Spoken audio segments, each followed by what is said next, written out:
तो राजनीतिक है क्या? राजनीति जीवन जीने के लिए बहुत बहुत बहुत जरूरी है। देश को वो लोग बनाते हैं जो पसीना बहाते हैं, जो परिश्रम से जो चला रहे हैं, वो देश है। देश थोड़ी है कि जो कमा के बैठा हुआ आराम से खा रहा, वो देश नहीं है। नॉन पॉलिटिकल रूट्स को स्ट्रॉन्ग किए बगैर पॉलिटिक्स सफल नहीं हो सकती। अगर आम आदमी को, नया आदमी को पावर मिल जाता है तो पावर उसको करप्ट भी कर देता है।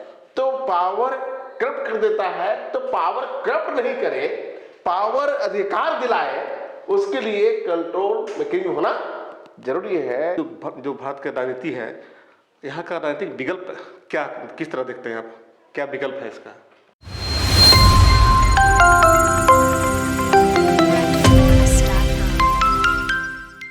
जय भीम, जय मूल्यवासी। मैं हूं वीरेंद्र कुमार और आप देख रहे हैं एमबीए न्यूज।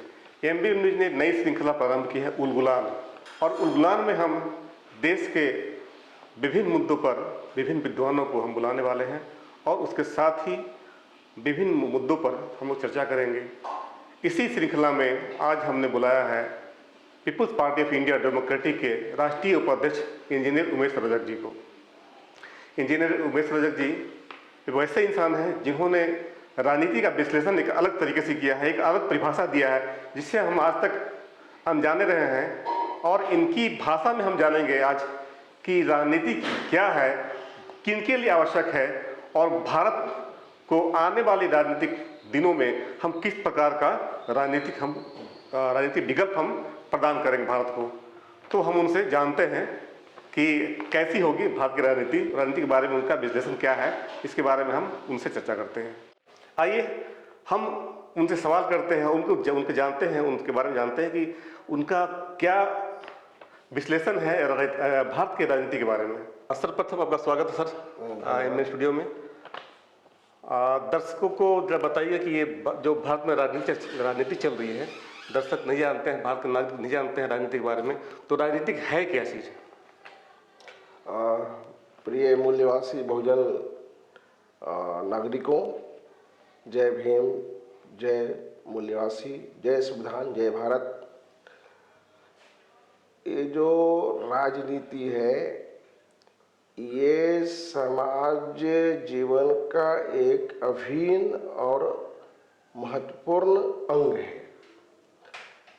खास करके जब दुनिया में लोकतंत्र व्यवस्था आई तो राजनीति आम आवाम के लिए बहुत जरूरी हो गई।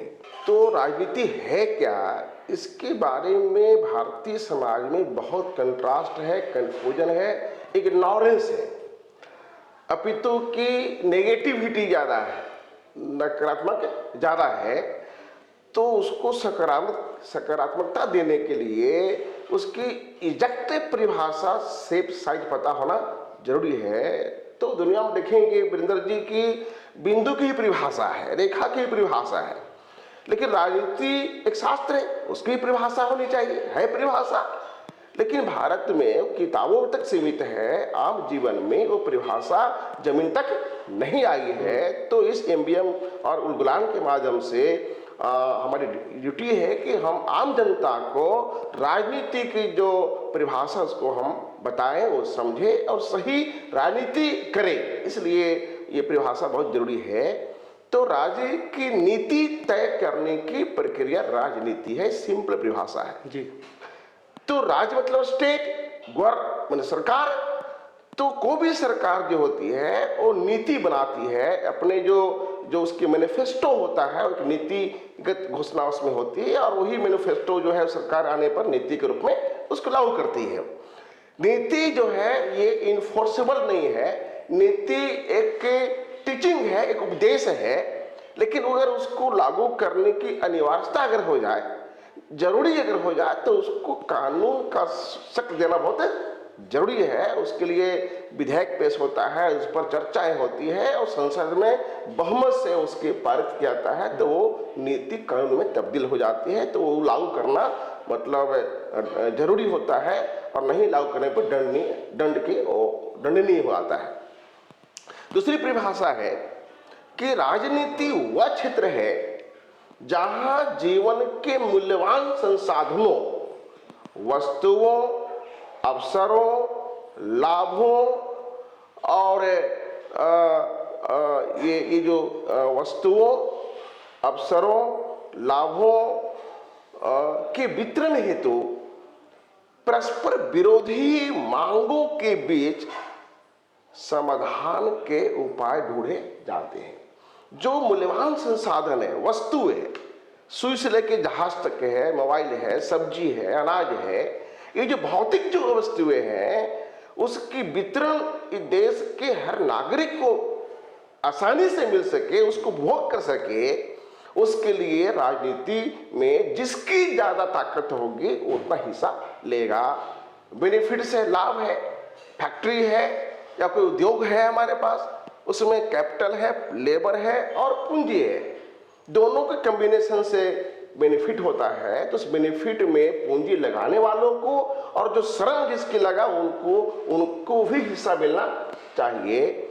सेवाएं हैं, सर्विसेज है, गवर्नमेंट सर्वेंट है, सेवाएं हैं और भी दूसरी सेवाएं हैं, उसमें भी हमें अवसर बराबर मिलना चाहिए। और जो मतलब ये सी चीजें हैं, इसको लिए जिस तबके की, जिस समूह की जितनी ज्यादा ताकत होगी, पॉलिटिकल पावर होगी, पॉलिटिकली स्ट्रॉन्ग होंगे, उतना हिस्सा वो अपने ले पाएंगे। इसलिए राजनीति जीवन जीने के लिए बहुत बहुत बहुत जरूरी है। और दूसरा ये है कि मनुष्य को जीने के लिए, कोई मनुष्य को जो बुनियादी और न्यूनतम आवश्यकता है वो है रोटी। तो रोटी कैसी होगी ये तय होता है कि खेती कैसी होगी, कृषि कैसे होगी, कृषि कैसी होगी ये तय होता है कि कृषि नीति कैसी है, कृषि नीति कैसी होगी ये तय होता है कृषि मंत्री कैसा है, कृषि मंत्रालय कैसा है, मंत्री कैसा है। कृषि मंत्री कैसा होगा, जैसा प्रधानमंत्री होगा। प्रधानमंत्री कैसा होगा, जैसा पार्लियामेंट होगा, संसद होगा। कैसा होगा पार्लियामेंट, जैसा इस देश की पब्लिक होगा जी। तो कैसा पब्लिक होगा, जैसा यहाँ का मतलब आइडियोलॉजी होगा, विचारधारा होगा। इसका मतलब है कि अगर रोटी भी अगर चाहिए तो रोटी ताजी होगी या बासी होगी, उसमें सब्जी होगी या नहीं, या रोटी मिलेगी कि नहीं मिलेगी, ये तय होता है कि राजनीति कैसी है। यानी बगैर राजनीति के मतलब कृषि नीति नहीं, बगैर कृषि नीति के कृषि अच्छी नहीं, और बगैर कृषि के रोटी नहीं मिल रहा है। तो रोटी के लिए भी राजनीति बहुत जरूरी है। तो इसलिए हम जनता को बताना चाहते हैं कि राजनीति को समझिए, जुड़िए, अपने आप को अधिकारों को उपयोग कीजिए, नहीं तो आप इन अधिकारों से वंचित रह जाएंगे।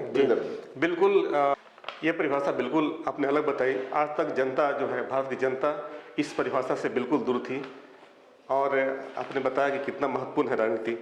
अभी भारत के परिप्रेक्ष्य में देखते हैं कि भारत की राजनीति कैसी है, और भारत के नागरिकों, जो भारत के नागरिक हैं, क्या वर्तमान राजनीति जो है भारत के नागरिकों की इच्छाओं की पूर्ति कर रही है? मिस्टर वीरेंद्र जी, अच्छा सवाल आपने किया कि एक तो ये है कि राजनीति है क्या और जरूरी क्यों है। अब देखेंगे कि जो भारत की राजनीति है, दो वर्गों की अलग अलग राजनीति है इस देश में, जिसको भारतीय संविधान के अनुच्छेद 16(4) के तहत बैकवर्ड क्लास ऑफ सिटीजन्स रखा गया, और जो देश का नॉन बैकवर्ड क्लास है जिसकी आबादी 10% है और दूसरा आबादी 90% है। तो आप देखेंगे कि 10% की जो राजनीति है वो इंडिपेंडेंट है, और 90% की राजनीति डिपेंडेंट है। जो भी अभी पॉलिटिक्स चल रहा है वो जो अधिकार नहीं देना चाहता उस पर डिपेंड है। तो जब तक कि भारत के बहुजन समाज की मूल्यवासियों की राजनीति डिपेंडेंट रहेगी, शासक के ऊपर निर्भर रहेगी, तब तक ये जो राजनीति से जो हासिल होना है वो हासिल होने वाला नहीं है। भारत में देखेंगे कि बाबा साहब अम्बेडकर ने 1930, 31, 32 में जो रॉन्टवाल कॉन्फ्रेंस में बहुजन समाज की ओर से जो वकालत की, अपनी बात रखी, तो उनका मुख्य मुद्दा था कि देश में 90% जो शोषित और शासित है उनकी राजनीति इंडिपेंडेंट हो, स्वतंत्र हो और स्वाभिमानी हो, ताकि वो अपनी राजनीतिक तरीके से अपने समाज को गुलामी से आजाद कर सके और उनको, जो जगदू बाबू ने कहा कि दो बातें हैं मोटी मोटी, सबको इज्जत सबको रोटी, उनको दिला सके। लेकिन अब देखेंगे कि गांधी ने पूना पैक्ट के माध्यम से इंडिपेंडेंट राजनीति को उन्होंने डिपेंडेंट बना दिया, गुलाम पॉलिटिक्स कर दिया, डिपेंडेंट कर दिया। और इसलिए आज तक जो पॉलिटिक्स चल रहा है, उन्होंने कहीं 90 तक जो है वो सही चलते रहा, मोर एंड लेस। और 90 के दशक में आप देखेंगे कि एक मंडल मूवमेंट चला, बहुजन मूवमेंट चला बाम सेप के द्वारा, और जो 1585 का जो लाइन खींचा गया, तब एक थोड़ी सी स्वतंत्र राजनीति की ओर हम लोग बढ़े, अपनी पार्टियां बनी, अपने नेता पैदा हुए। लेकिन अंतोगतवा 2009, 13 और 19 आते आते फिर जो है वो डिपेंडेंट पॉलिटिक्स में कन्वर्ट हो गया। यानी आज हमारी जो राजनीति है बैकवर्ड क्लास की या देश की मेजॉरिटी पीपुल की, बहुसंख्यक आबादी की, वो बिल्कुल डिपेंडेंट है, उसकी दया दृष्टि पर निर्भर हो गया है। और एक तरह से कहिए कि भारत जो है राजनीतिक संकट के दौर से गुजर रहा है। जब से देश में संविधान लागू हुआ, या कह सकते हैं कि 1935 के सेकेंड इंडिया एक्ट के बाद जो 1937 में जो एक चुनाव हुआ देशी राज्यों में कि केंद्र में विदेशी राज रहेगा और राज्य में देशी राज सरकारें होगी, तो 1937 से ही मतलब आप देखेंगे कि मतलब इस देश में जो राजनीति है वो कभी भी केंद्र में एक विपक्ष की भूमिका में भी देश का कोई नहीं रहा। शासक वर्ग ही सत्ता पक्ष में, वही विपक्ष में। जो मूल जो विपक्ष है देश का 90% आबादी, वो कभी विपक्ष की भूमिका निभाया ही नहीं। कुछ हद तक राज्यों में निभाया, लेकिन वो बाद में फिर वो उसी साइड में ट्रांसफर हो गया। हम कह सकते हैं कि आज के डेट में ये देश की और 90% जो है, देश को 90% लोग बनाते हैं भाई। देश को वो लोग बनाते हैं जो पसीना बहाते हैं, जो परिश्रम से जो चला रहे हैं, वो देश है। देश थोड़ी है कि जो कमा के बैठा हुआ आराम से खा रहा, वो देश नहीं है। देश तो उनका है। वो देश है जो देश के 90% आबादी जो श्रम करता है, जो पसीने से कल कारखाने खेत खलिहान को निर्माण करता है, वो देश है, वो राष्ट्र है। और वो जो राष्ट्र है उसकी राजनीति अभी जीरो हो गया है या कहीं नेगेटिव हो गया है। तो ये बहुत ही भारत जो है एक राजनीतिक संकट के दौर से गुजर रहा है, और इसे निकलना उबरना बहुत बहुत जरूरी है। और इसलिए आज एमबीएम के माध्यम से उलगुलान हम करना चाहते हैं कि जो आंदोलन हमारे पुरखों ने किया था, एक स्वतंत्र राजनीति के लिए, एक स्वतंत्र सत्ता के लिए, एक स्वतंत्र मनुष्य के होने के लिए, कि हम इस देश के हम मालिक हैं, इस देश के हम उत्पादक हैं, और वही देश का जो मालिक है, जो उत्पादक है, आज वही मतलब मुहताज है 3 रुपये चावल, 2 रुपये गेहूं और 1 रुपये मड़ुआ के लिए, और 5 रुपये दाल भात के लिए, मतलब बिल्कुल। और अभी यूपी चुनाव में देखा कि लोग नीमक बांट रहा है, मतलब लोग सिंदूर बांट रहा है, टिकली बांट रहा है, मतलब इस हद तक पॉलिटिक्स गिरा दिया गया है देश में कि आज पैसा दो और मतलब नेता बनो, वोट लो।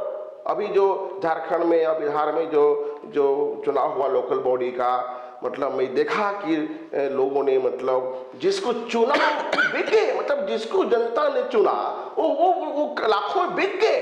मतलब कि जो बिके हुए जो नेता हमारे समाज के बनेंगे, उस समाज को भी बेच देंगे।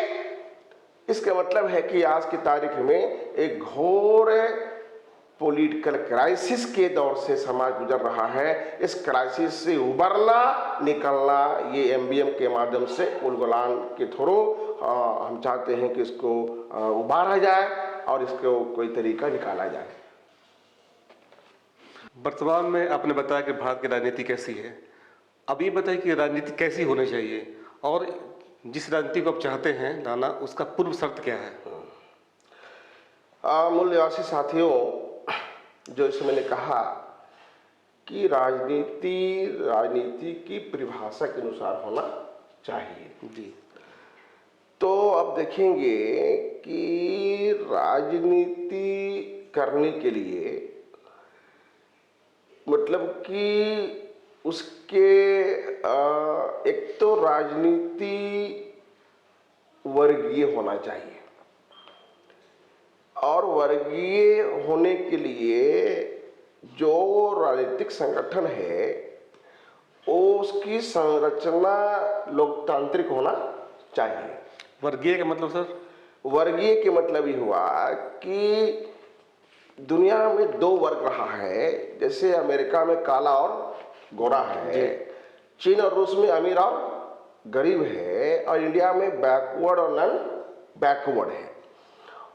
तो एक शासक और शोषक वर्ग है, एक शासित और शोषित वर्ग है।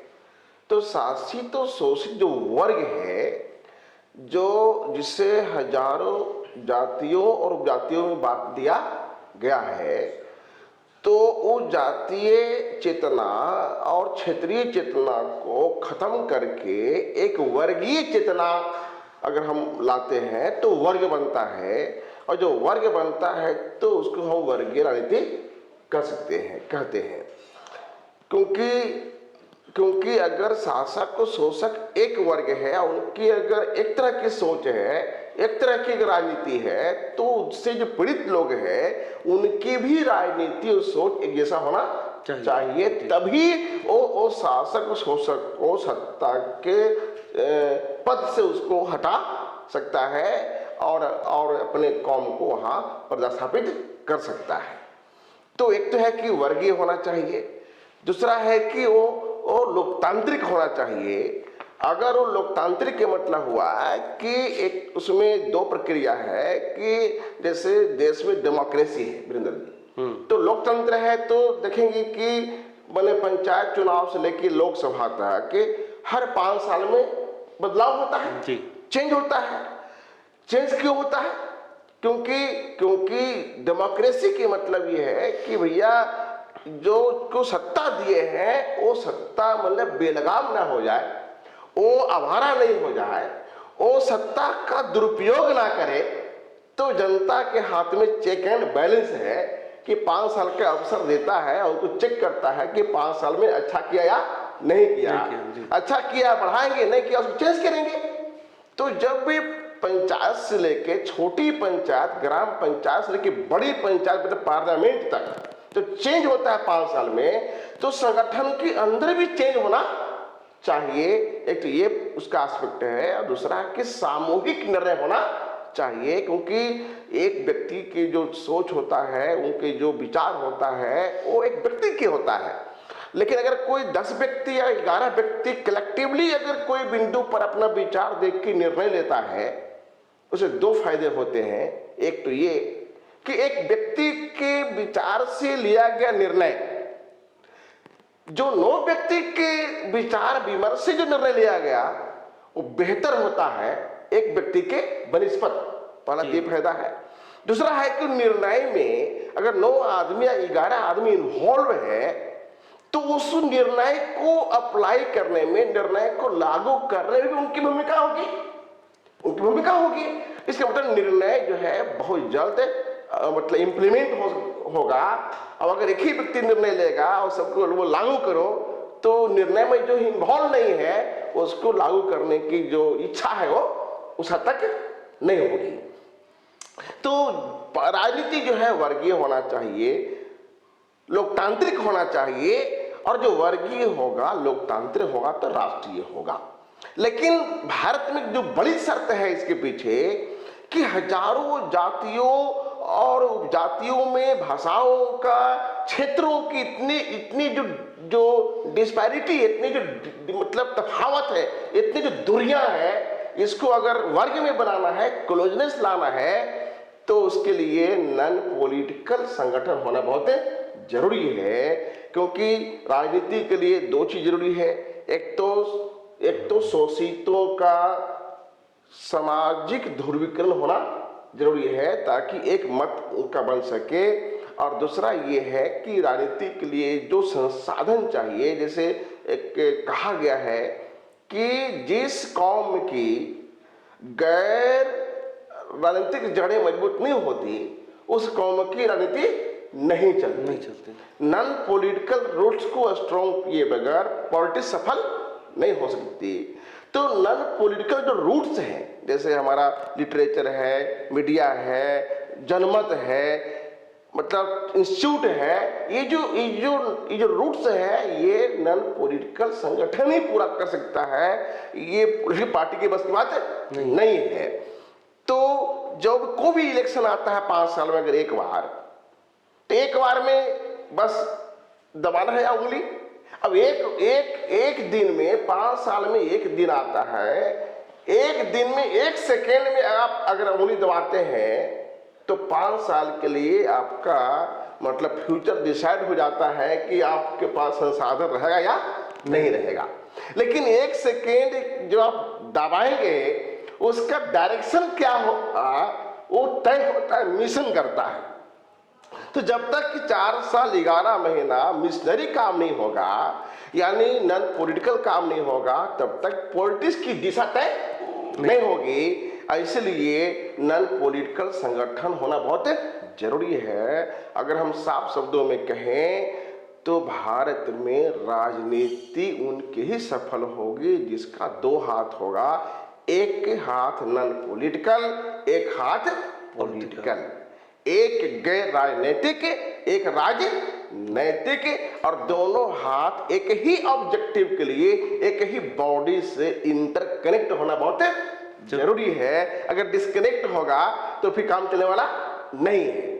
अब देख रहे हैं सामने कि जो 90% जिसकी आबादी है उसकी पॉलिटिकल जो पार्टियां हैं और नॉन पॉलिटिकल संगठनाएं हैं। तो अब देखेंगे कि जो पॉलिटिकल पार्टियां हैं उनके पास नॉन पॉलिटिकल संगठन नहीं है। माने पॉलिटिकल पार्टी है लेकिन वो गैर राजनीतिक संगठन उनके पास नहीं है। जो नॉन पॉलिटिकल संगठन है उनके पास पॉलिटिकल विंग नहीं है। मतलब नॉन पॉलिटिकल है तो पॉलिटिकल नहीं है, पॉलिटिकल है तो नॉन पॉलिटिकल नहीं है। मतलब कि एक ही हाथ है। प्रकृति ने शरीर को बैलेंस करने के लिए, इसके वेट को मतलब बैलेंस करने के लिए और अपने जीवन यापन के 2 हाथ दिया है ताकि बैलेंस रहे। लेकिन जो हमारे जो समाज की जो संगठनाएं हैं वो अनबैलेंस है, मतलब ये 1 हैंडेड है, या तो पॉलिटिकल है या फिर नॉन पॉलिटिकल है, जबकि दोनों होना बहुत जरूरी है। तो जो भी पार्टी बनेगी या जो चलेगी वही चलेगी, वही पार्टी वही उसी की चलेगी राजनीति जिसका 2 हाथ होगा। ये हमारी पूर्व शर्त है कि पॉलिटिकल होने के लिए नॉन पॉलिटिकल संगठन जरूरी है।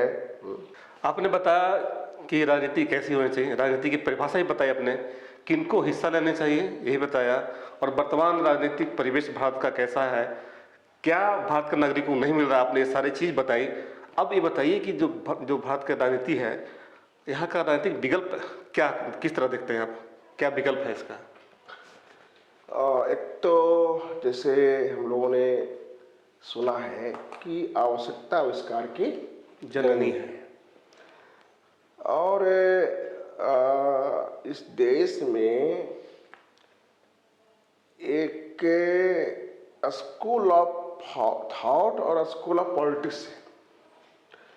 जब तक स्कूल ऑफ पॉलिटिक्स से पॉलिटिकल थिंकिंग पॉलिटिशियन और पॉलिटिकल पार्टी नहीं निकलती, तब तक वो देश में पॉलिटिकल विकल्प नहीं बन सकता।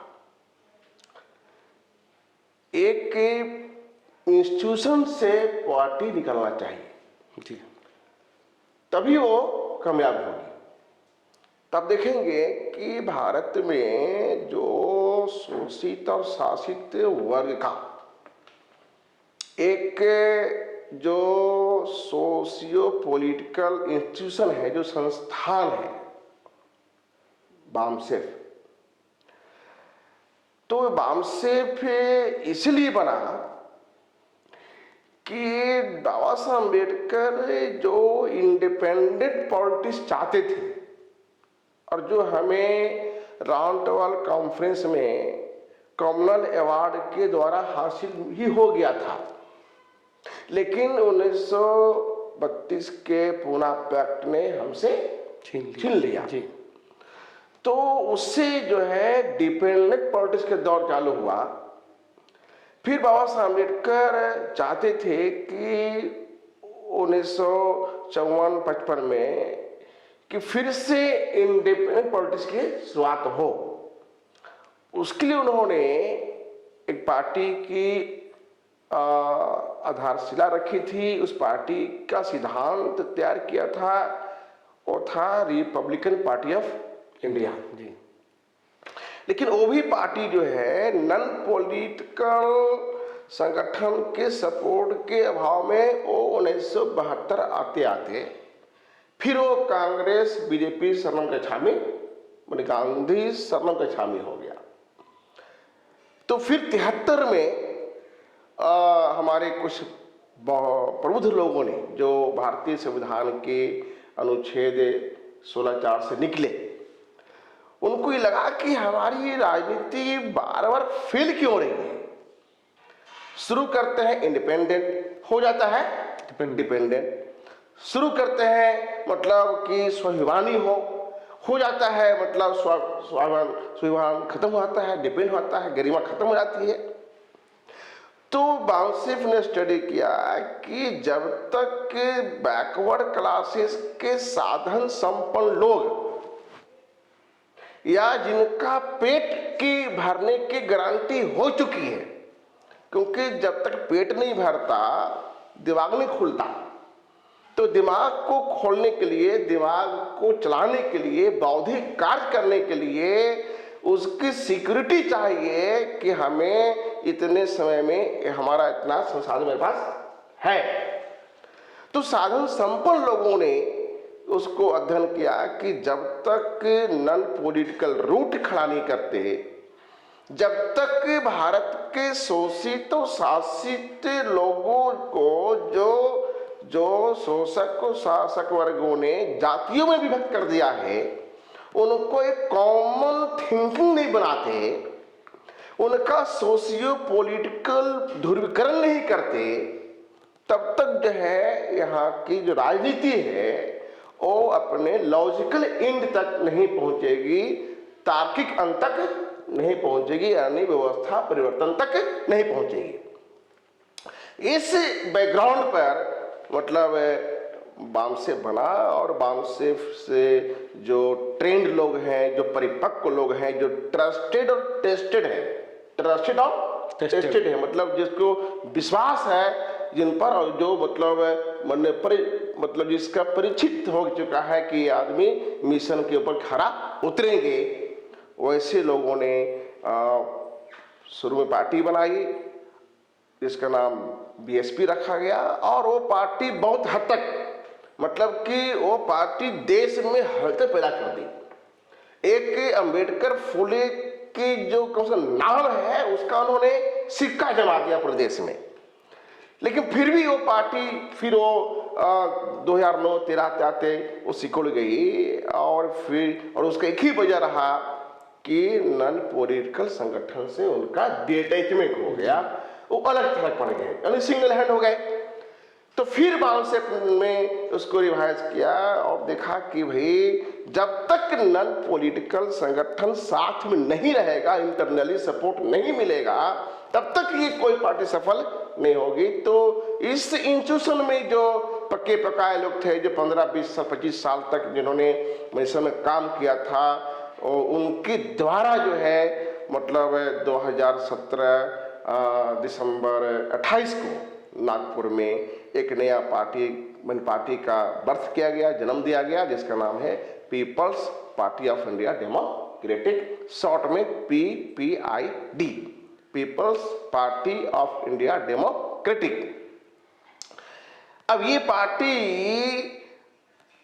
इसलिए हम श्योर हैं कि जो पूर्व में जो घटनाएं घटी, एक सिंगल वजह रहा कि नॉन पॉलिटिकल संगठन और भी राष्ट्रीय संगठन, अगर पार्टी को राष्ट्रीय बनना है, क्योंकि हमारे समस्या राष्ट्रीय है, तो पार्टी भी राष्ट्रीय होना चाहिए। तो राष्ट्रीय पार्टी होने का पूर्व शर्त है कि उसके पीछे नॉन पॉलिटिकल राष्ट्रीय संगठन होना जरूरी है। इसलिए पीपीआईडी जो है धीरे धीरे अपने तरीके से आगे बढ़ रही है। और मेरा मानना है कि जहां चाह तहां राज, जैसे संत रविदास ने चाहा कि चाहूं ऐसा राज में। पहले तो संत रविदास के पहले इस देश में शूद्रों और अशूद्रों की चाह को ही मार दिया था कि भाई राजपाट तुम्हारे बस की नहीं है। तो संत रविदास के पहला ये माने महान शख्स हुए, संत हुए, जिन्होंने राज की कल्पना की कि चाहूं ऐसा राज में जहां सबन को मिले अन्न और छोट बड़ संबय से रविदास रहे प्रसन्न। तो वो जो चाहत है, वो जो चाहत है, तो चाह अगर है तो राह भी निकल जाएगा। तो अब देखेंगे कि अभी तक जो पॉलिटिशियन पैदा हुए, जो पार्टियां निकली, वो गली से निकली और रांची आके फंस गई, गली से निकली और पटना आके फंस गई, गली से निकली लखनऊ आके वो क्षेत्रीय बन के रह गई, क्योंकि वो राष्ट्रीय संगठन के जो बैकिंग चाहिए वो उसको नहीं मिला। तो पूरी अध्ययन आकलन प्राकलन करने के बाद कंक्लूड मतलब ओपिनियन बना कि नॉन पॉलिटिकल संगठन होना बहुत जरूरी है। एक तो पॉलिटिक्स को फिट करने के लिए और दूसरा कंट्रोल भी करने के लिए, क्योंकि राजनीति ऐसा क्षेत्र है जहां पावर मिलता है और कोई अगर आम आदमी को, नया आदमी को पावर मिल जाता है तो पावर उसको करप्ट भी कर देता है। तो पावर करप्ट कर देता है, तो पावर करप्ट नहीं करे, पावर अधिकार दिलाए, उसके लिए कंट्रोल मैकेनिज्म होना जरूरी है। इसलिए ये पार्टी आगे लॉन्च कर गई और अभी हम फील्ड में निरंतर हम काम कर रहे हैं। और इस पार्टी को चलाने के लिए हम लोगों ने जो कंडीशन रखा है कि 3 तरह की मेंबरशिप होगा, एक सामान्य होगा 10 रुपये का, एक रिन्यूअल होगा 20 रुपये का। मतलब कोई भी अगर इस पार्टी को ज्वाइन करना चाहता है समान मेंबर, तो प्रथम बार 10 रुपये का मेंबरशिप लेगा साल का, और फिर अगले बार से 20 रुपया का लेगा। लेकिन अगर कोई पार्टी को चलाने के लिए जो कार्यकारिणी है, पार्टी कौन चलाएगा? जो पार्टी कार्यकर्ता है, जो पार्टी की कार्यकारिणी है। तो पार्टी के कार्यकर्ता की जिम्मेदारी है कि पार्टी को चलाए। जब पार्टी के कार्यकर्ता, पार्टी के जो कार्यकारिणी है बूथ से लेके केंद्र तक, वो अगर पार्टी को न्यूनतम सामान्य और निरंतर से चलाएगा पार्टी को, तो एक ऐसा दौर आएगा कि समाज उसको दौड़ाने में, उसको तेज करने में, गतिमान करने में समाज उसको सपोर्ट करेगा, उसमें संसाधन निवेश करेगा। इसलिए पार्टी ने यह सिस्टम रखा कि हमारे यहाँ सक्रिय सदस्यता होना जरूरी है। यानी कार्यकारिणी का मेंबर है तो सक्रिय है। अब सक्रिय है तो खाली सक्रिय कहने से नहीं होगा, तो सक्रिय के पैमाना पार्टी ने तय किया है कि आपको साल में 100 सामान्य मेंबर बनाना होगा। तो मान लीजिए एक का अगर 10 रुपया है तो 100 का 1000 हो गया, और साल में समाज से 1000 रुपया डोनेशन निकालना है ताकि पार्टी गतिविधि चलता रहे। तो कुल मिला के 2000 हो गया, और 100 रुपया उसका अपना जो है सक्रिय सदस्यता होगा। तो कुल मिला के 2100 रुपया साल में उनको देना होगा। 2100 रुपया अगर हम देते हैं, और ऐसा अगर हमारे पास 1 लाख अगर हमारे पास सक्रिय सदस्य होते हैं, तो फिर हम पार्टी को निरंतर बिना किसी के ऊपर निर्भर हुए सिर्फ कार्यकर्ताओं और कार्यकारिणी के द्वारा हम इसको चला सकते हैं। और जब कोई पार्टी चल जाती है, जैसे कोई ट्रेन चल गई, ट्रेन खुल गई, तो पैसेंजर भी टिकट कटा के बैठना शुरू कर देता है। तो जो हम अपील करते हैं, जैसे एमबीएम न्यूज नेटवर्क के माध्यम से और उलगुलान के माध्यम से कि जो हमारे पार्टी के जो कार्यकर्ता बन रहे हैं, जो कार्यकारिणी बन रही है पूरे देश लेवल में, वो उनकी नैतिक जिम्मेदारी है कि पार्टी को निरंतर न्यूनतम और समान गति से पार्टी को चलाते रहे और उसके लिए जो सक्रिय सदस्यता का जो कंडीशन है उसको पूरा करे। और मेरा दावा है कि अगर पूरा करते रहेंगे, लोग पूरा कर भी रहे हैं और भी आगे बढ़ेंगे, तो हम आने वाले दिन जो है कोशिश कर रहे हैं कि हम दिल्ली की ओर चल दिए हैं, क्योंकि मेरी चाह दिल्ली है, मेरी चाह दिल्ली है। मतलब जब हम दिल्ली की ओर चल दिए हैं तो आज कल हम पहुंचेंगे।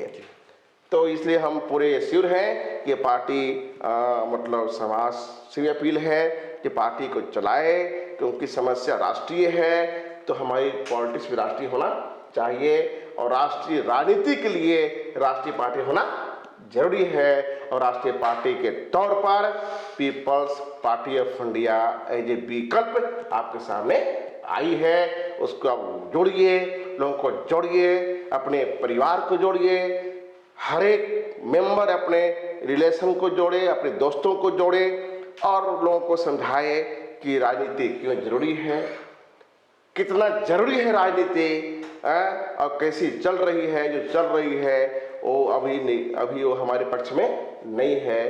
तो अपने पक्ष की स्वतंत्र राजनीति के लिए, एक स्वाभिमानी राजनीति के लिए अपनी बात अपने सत्तू पर विधानसभा लोकसभा में कहने के लिए, जनता की भावनाओं को रिप्रेजेंट करने के लिए जो प्रतिनिधि जाए वो इतना सक्षम हो, इतना ज्ञानी हो, इतना प्रशिक्षित हो और उनके पीछे इतनी ताकत हो कि जब विधानसभा लोकसभा में बोले तो उनका जो जवान है, उनका जो हाव भाव है वो ऑफेंसिव दिखना चाहिए, डिफेंसिव नहीं दिखना चाहिए। जैसे एक अम्बेडकर साहब जो राउंड टेबल कॉन्फ्रेंस में गए वीरेंद्र जी, कि उन्होंने अपनी बात को इतना लॉजिकली, इतना स्ट्रांगली और इतना इंटेलेक्चुअली रखे कि उस समय के जो रूलर थे, जिनके बारे में कहा जाता है कि अंग्रेजी हुकूमत में सूरज डूबता नहीं था मतलब भारत में डूबा तो इंग्लैंड में उगा। तो वैसे राज्य वहां लंदन में जाकर के अपनी बात को रखे और वैसा ही एक राजनीतिक, वैसे ही पॉलिटिकल पार्टी और पॉलिटिशियन की सख्त जरूरत है। हम कोशिश कर रहे हैं कि बिहार और झारखंड में प्रभारी होने के नाते और मेरा वर्क एरिया होने के नाते हम यहाँ हम चाहते हैं कि पहली सरकार हमारी एनालॉजी का बने। उस दिशा में एमबीएन न्यूज और उसके जो उलगुलान है, ये उलगुलान के मतलब ये है कि हम मतलब सत्ता के केंद्र में हम पहुंचे और सत्ता का उपयोग करके हम व्यवस्था परिवर्तन करें। एक नया समाज, एक नया राष्ट्र, एक नया आदमी, एक न्यू मैन, जो सिर्फ मैन होगा वो आदमी की परिभाषा में आदमी होगा, ना वो जाति का होगा, ना क्षेत्र का होगा, ना भाषा का होगा, आदमी ही होगा और परफेक्ट आदमी होगा जो सारे संसाधनों से संपन्न होगा। इस आशा उम्मीद के साथ हम आपके एमबीएन के माध्यम से जो उलगुलान अपने छेड़ा है, हम आपने मुझे मौका दिया और इसके थ्रू जनता को हम मतलब आश्वस्त भी करते हैं और अपील भी करते हैं कि इस पार्टी को जोड़ें और लोगों को जोड़ें। आज हमने जाना कि राजनीति भारती कैसी है, उसका परिभाषा क्या है और भारत के परिप्रेक्ष्य में किस प्रकार से ये राजनीति जो है काम कर रही है और आगे जो भविष्य है, वो जो भारत का राजनीति का भविष्य है वो किस प्रकार से होना चाहिए, ये हमने Peoples Party of India Democratic के राष्ट्रीय उपाध्यक्ष जो हैं इंजीनियर उमेश रजक से हमने जाना। इसके लिए हम उनको धन्यवाद देते हैं। ये श्रृंखला हम आगे भी आपके लाते रहेंगे और इस श्रृंखला को आप लगातार देखते रहें, क्योंकि बहुत सारे विद्वान साथी हमारे इस पर आएंगे, विभिन्न मुद्दों पर चर्चा करेंगे और जो भारत में का वर्तमान स्थिति है वो स्थिति के बारे में भी हम अवगत करेंगे और भविष्य के बारे में प्लान करेंगे कि क्या होना चाहिए आगे में चल करके। तो आप लगातार देखते रहिए। एक बार और कि इस चैनल को सब्सक्राइब करना नहीं भूलें। तब तक के लिए हमको आज्ञा दीजिए। जय भीम, जय मूल्यवासी, जय संविधान, जय भारत।